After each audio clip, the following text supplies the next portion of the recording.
Okay, day 166, 12 hours on the road today. I'm in Hartford, Connecticut, on the way to New Haven, New Haven, Connecticut, where Yale is, where Eric Braverman teaches government. Trying to follow up on that part of the story. But I just wanted to say, sorry about the glare over here. Someone commented this is kind of a murderer's row. Why is it a murderer's row? Well, Tahir Javed is accused of killing someone in Pakistan, having a murder arranged.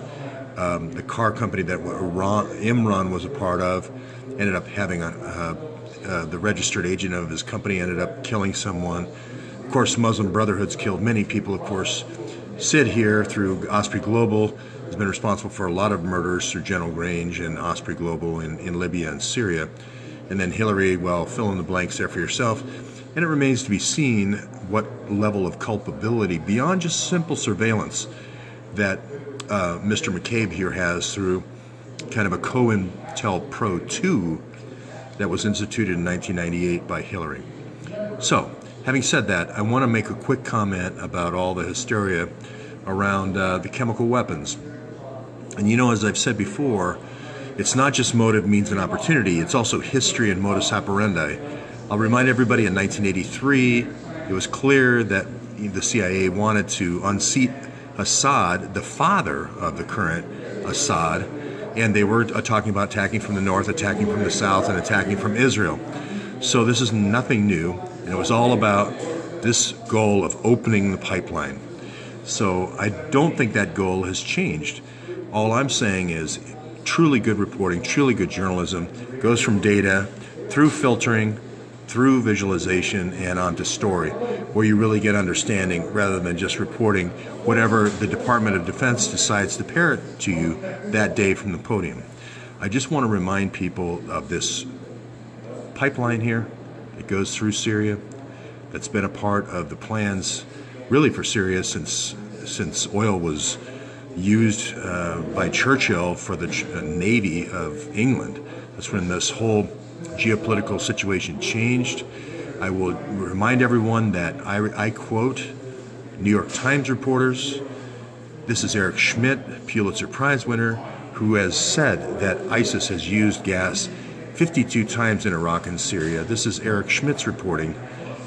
I say Morrell has a history of this with the Aleppo attack and the Ghouta attack, to open the rat line for Hillary to the north for human trafficking as well as organ harvesting, to open the rat line to the south for King Abdullah, for the kids going to UAE and Bahrain and other United Emirate states like Saudi Arabia.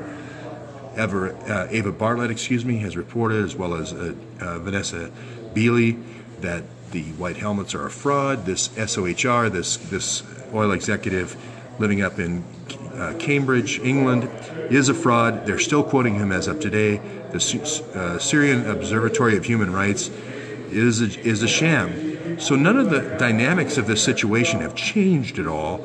The only thing we have is a off report from someone in intelligence saying that Assad loaded his planes with chemical weapons. I would remind everyone that the last two times this happened, not the 52 times that were never reported, but the 2 times this was reported widely, that the UN with Carla Laponte came back and said no, that the gas was from Libya, the sarin gas precursors from Gaddafi's stores. Porton Down, the partner of DynCorp with Dynport, the original testers of sarin gas on their own population in England, along the coast in England, has said that it was Gaddafi's precursors. Here again, this is Mazzetti, Pulitzer Prize. New York Times says McCain and Hillary came up with timber sycamore. This is a report that came out in May 2016. Trump is basically picking up where Hillary left off. Even Obama had the chutzpah and the wherewithal to tell Fadan and Erdogan, we know this is a false flag attack. We know this is fake. So Trump just needs to basically get the same insight that Obama had. Again, follow the reporters. The murdered reporter, here's Sharina Shem, the leading critic in Turkey saying that they didn't have sarin gas. Many reports saying that they gave ISIS the gas antidote. Steven Sotloff saying ISIS had the sarin gas. And this all leads to giving pause to your analysis. Did a conventional bomb hit an ISIS warehouse with the gas, or did they load chemical weapons? That's the question. Okay, I'm going to turn a little bit. Well, I'll finish off on one thing. Also consider motive, and that is the person who funds the white helmets is a billionaire who designs oil lines.